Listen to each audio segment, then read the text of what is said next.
All right, welcome art students. Welcome to the second video of making an animal pinch pot. I'm going to use my leftovers here and I'm going to do exactly the same thing.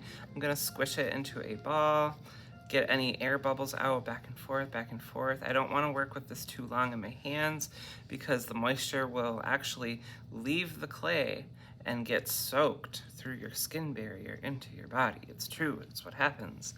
So if your clay gets too dry, it's because it's sucking out the moisture into your skin. So make sure that you keep your hands a little bit wet, but not too wet, just as a reminder, otherwise you get a slime ball. Okay, so I've been squishing it for a little bit here. I'm pretty confident I got the air pockets out. So now I can turn my ordinary pinch pot here into an animal one. So to do this, I think I'm gonna go with the classic fish. So I'm gonna turn this sideways, and you're gonna have to bear with me for a moment, but I'm gonna push down a little bit. I'm envisioning that this is the mouth of a fish. Maybe we can go for a largemouth bass even, I don't know. Okay, so I'm just thinking that this is a fish head of some sort. So I'm going to do that there. I'm going to pinch off a little bit of this extra clay here and try to maybe make some eyes. I think a ball would be good, so I can roll some clay like this to make a ball shape for an eye. You can make eyes different ways. You can carve your eyes and so forth. Whenever we attach a new clay to this clay, we need to do a technique called slip and score. So we're going to get some slip, which is known as water. Dab that on there where you're planning to adhere it. Scoring, use a sharp item and go in two directions, okay? That's scoring. And it's important that you score both surfaces where you're gonna make some attachments. So I need to score right here, and I need to score on here, but remember you need to also add the slip. Tap of water, okay? Just like that. And then now that we have slip and scored both surfaces, we can press them together right here, just like this. And then we're gonna go right there, just like that. You twist that on there. And we're gonna go like that. And then we're gonna do the other one right over here. Okay, we're gonna roll that around like this. Same process. Little tap right there. Little bit of slip right there again, refreshing it. Slip and score, slip and score. There we are, we're gonna wiggle that on really nicely right there. There we go. Okay. Wonderful. Yeah, so the meaning behind slipping and scoring is so that both of them, if you can envision, the both slip and scored, it's like this. You got the side that you're attaching, and this is the existing part, okay? And when you've slip and scored, you got this nice textural grip here, and when you interlock them together, and then you wiggle them together, it goes like this, and then they lock tight together. And then, after you've done that, you kind of wiggle them in place a little bit, and ensuring that they're kind of working together, you wanna make sure that you seal the deal. So take a tool, get it wet, I think it always helps. Go around the seams where they're attached then and conjoin them together. This is gonna ensure that they become one piece.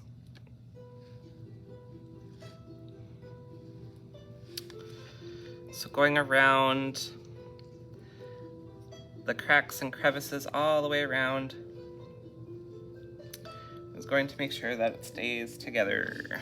Okay, so I have some eyes and I have a mouth. I can add teeth, I can add a tongue. I think a tongue would be fun. Maybe this is becoming more of a frog. I don't know yet, but we're just gonna keep going with it. Yeah, I think I'm gonna add a tongue. Okay, so I'm gonna go like this. And I think a tongue would be nice and flat. So I'm gonna pat it down and try to shape a tongue. This looks like a good tongue. Okay, and I'm going to slip and score.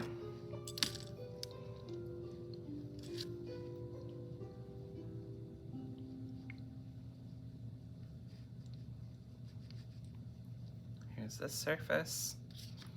Now I gotta go in here where the tongue goes, right in here. Slip and score. Slip and score, slip and score. All you need to remember is to slip and score, slip and score.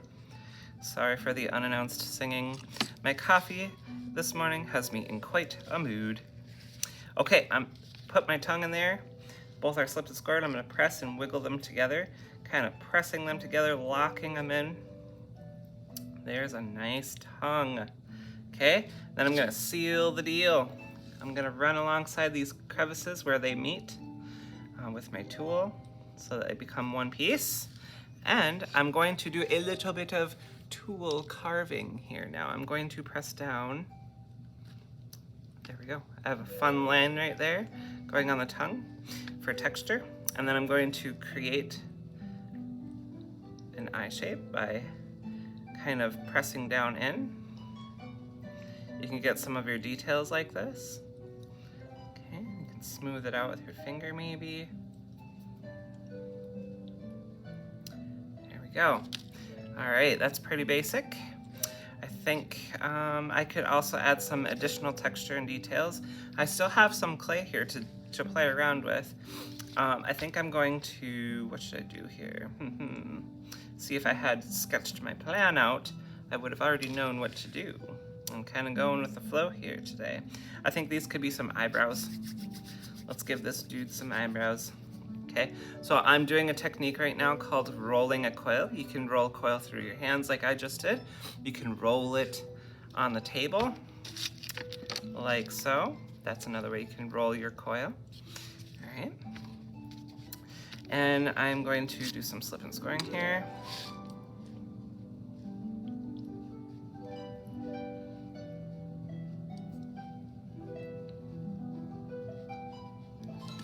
All right. And eyebrows don't have to be too crazy big.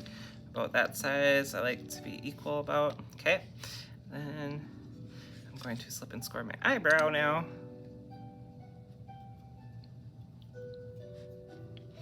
Okay, I'm gonna wiggle this one on. Oh, fun. I like it. Now I'm gonna do this one over here.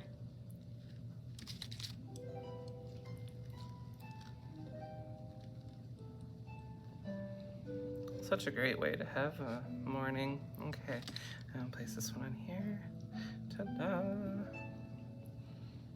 Okay, wiggle, wiggle, wiggle, wiggle, wiggle, wiggle, wiggle. Okay, then I need to seal the deal. This is a great way to show you how I do this, seal the deal. This piece needs to conjoin to my eyeball piece, so I'm going to run them along, filling in the crack there with my tool.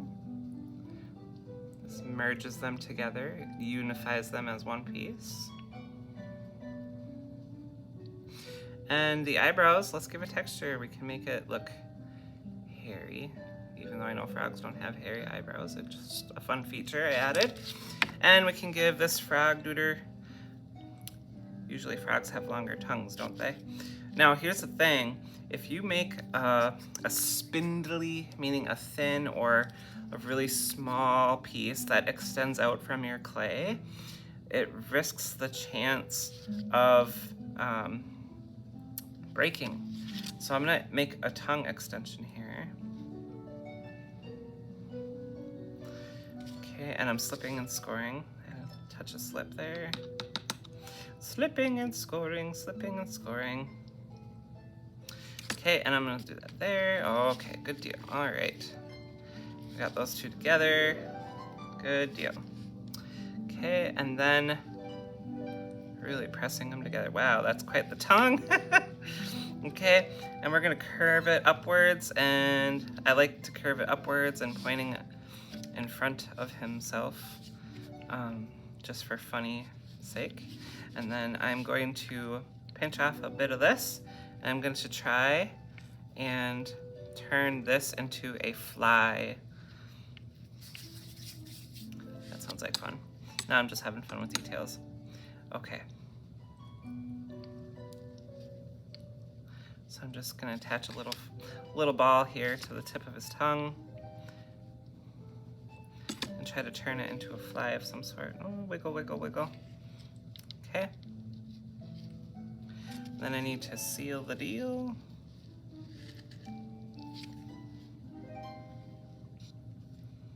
Okay, this tongue does have a very likely chance that it might break because it's kind of thin, it's a little spindly, it has a breaking point.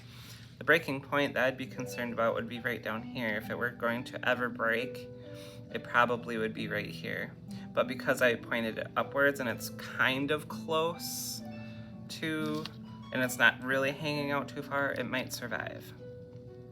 Okay, that's it for me. I am done showing you how to create a animal pinch pot. My fish turned into a frog.